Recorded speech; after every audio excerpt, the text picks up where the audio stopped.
Back in the country, living on the double E, in the sunshine of her life. There's a ready young filly, but mom and daddy won't let her leave. Mom and papa won't let her go. But when they go out dancing. Hello, folks. Just want to talk about the things that are fundamental to living in your bus or van through the winter season in Canada. When I was thinking about living in my bus, I thought about the fundamental things that make living in a house on grid comfortable, and what the difference is between that and living in a bus or van.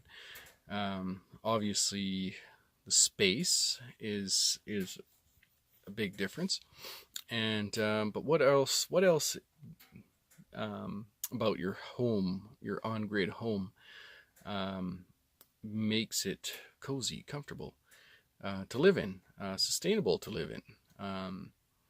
Well, it's a roof over your head, keeps you dry, and you have definitely warmth, and being able to keep dry. These are life survival things that you need. When I would come home from work, I'd think to myself, when I was thinking about van dwelling, I thought to myself, well, what do I do? Where do I go? What parts of the house do I use? And I would come home from work, and I would, at the end of a long day, I'd usually just go to the fridge and maybe grab a beverage of some sort, and turn on the TV in the living room, and I'd go to the living room and I'd get comfortable in my chair or the couch or whatever, and turn on the TV, and that'd be pretty much it until I got a little bit hungry, and I'd go back to the kitchen and I'd prepare a meal, and I would usually take that meal and go back to my chair in the living room and continue watching TV while eating my dinner. Later on, probably take a shower, use the bathroom, and then go to bed. And that's pretty much my life, my work life during the week. And so my bus that I live in now, I have most of that covered. I have heat. It is now, see that, 22 degrees Celsius in here. It's 0 degrees outside, 23 degrees Celsius. So 23 degrees Celsius inside the van. That's cozy and warm. That's warmer than my house. I would not keep my house at that temperature in the winter, because my heating bills would be absolutely insane. To quote, probably around $600 to $700 a month for electricity. So here now I can heat this bus for about, I'm averaging about $40 a month in propane for my propane heater, which is a set it and forget it situation. Like, you just turn it on, set, pilot light, fire, and then it fires up, and I put the grill back on, and it's done. Just like my house furnace, no different.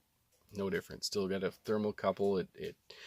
It reads the temperature and it shuts off and turns on accordingly. So, and uses no electricity and will run for weeks like that off one of my 80 liter propane tanks. So that is a great situation. That is, so I have my roof over my head. It is dry and waterproof, and I have heat. So I would right away, I would take this bus over any on-grid house that didn't have heat. Heat is the most important thing. Once you've got heat, you are dry, warm, and comfortable, and you can think about other things. You don't have that, I don't know. I'm miserable if I don't have heat. No, that's my biggest concern. I would live in just about anything that was warm. You could show me a 20,000 square foot mansion without the heat on. I would take my bus over that any day of the week in the middle of the winter in Canada. So after that, a cozy bed. I just have a mattress that I bought at a local furniture store. It is a in-house twin, and it's probably about 12 inches thick. It's coil spring, pocket coils, and a pillow top, and it's beautiful. So got the bed covered, got the heat covered. Kitchen, I have a three burner stove, and it's my cooktop. Probably can't see it. Obviously, I don't have lighting sorted out very well in here. But there's my 3-burner cooktop, and it is fantastic for making all kinds of meals. I don't have an oven. I use a camp oven in the summertime. I could do that in the winter too. I also have a barbecue grill that's sitting underneath the stove there. So if I wanted to barbecue, even in the winter, I could do that. And then I have a fridge. It's actually an old chiller that I don't use. I just put blocks of ice in it now. Thinking about getting a Dometic fridge. Probably do that in the near future. But for now, it's winter time, and the inside temperature of the van bus doesn't get much higher than, 20 degrees C. And when I go out skiing for the day, I shut the furnace off, and then the temperature in here drops down to freezing, and that block of ice lasts for a week, basically. So I don't know, it's pretty low on the priority list, but I think in the spring I'm going to switch to a Dometic 12-volt cooler fridge. And so that's it. The only thing I don't really have sorted out here is a bathroom. A lot of RVs and B-class vans all have bathrooms. My converted school bus does not. So number one's pretty easy for me. Just I don't like camping in urban areas anyway. I live in rural BC, and I have no issue with finding Forest Service roads and off-grid out of town areas. I don't go into towns very often. I like going into towns, but once in a while. But I definitely prefer to stay out of towns. And in the bush somewhere, because it's nice, peaceful, quiet, clean, and beautiful.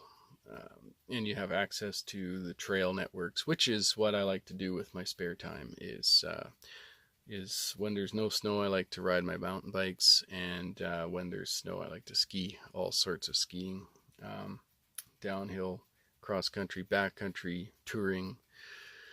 And snowshoeing if the snow conditions totally suck, or once in a while. Today I went snowshoeing. So whatever it is, embrace it all. And the main reason for all that is well, it's fun. It's fun as hell. But getting that exercise, that all important exercise.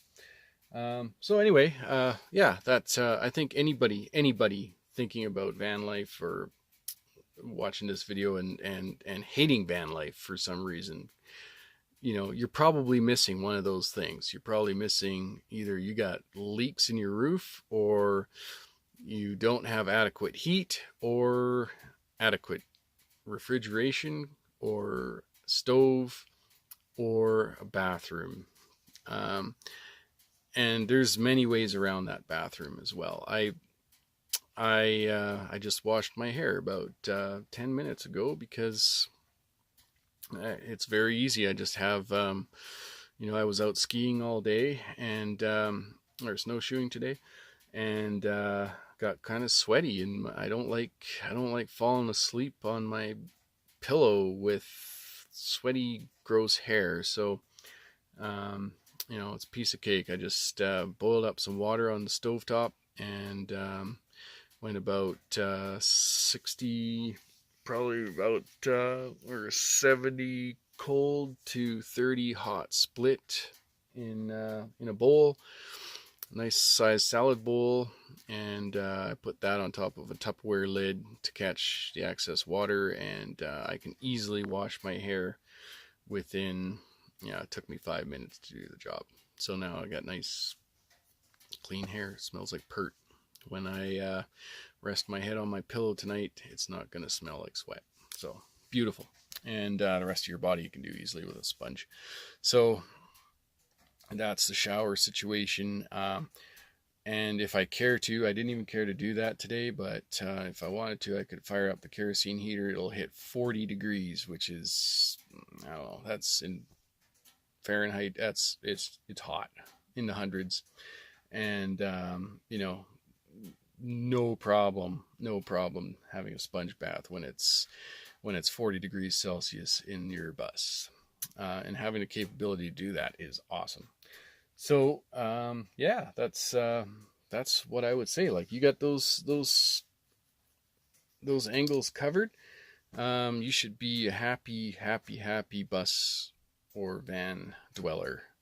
And you probably shouldn't be too upset about anything, as long as you've got those bases covered. Yeah. More on these subjects later.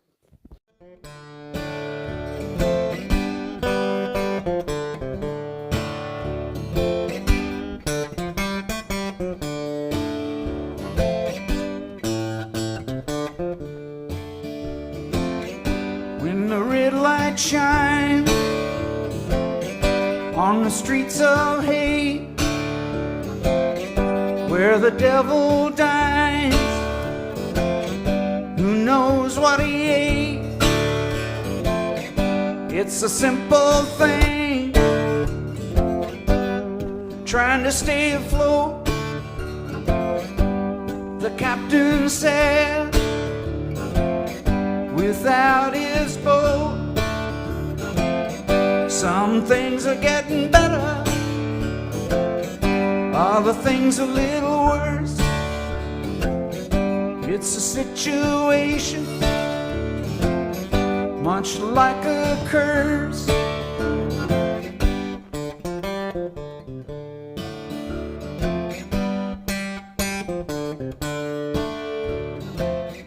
It's the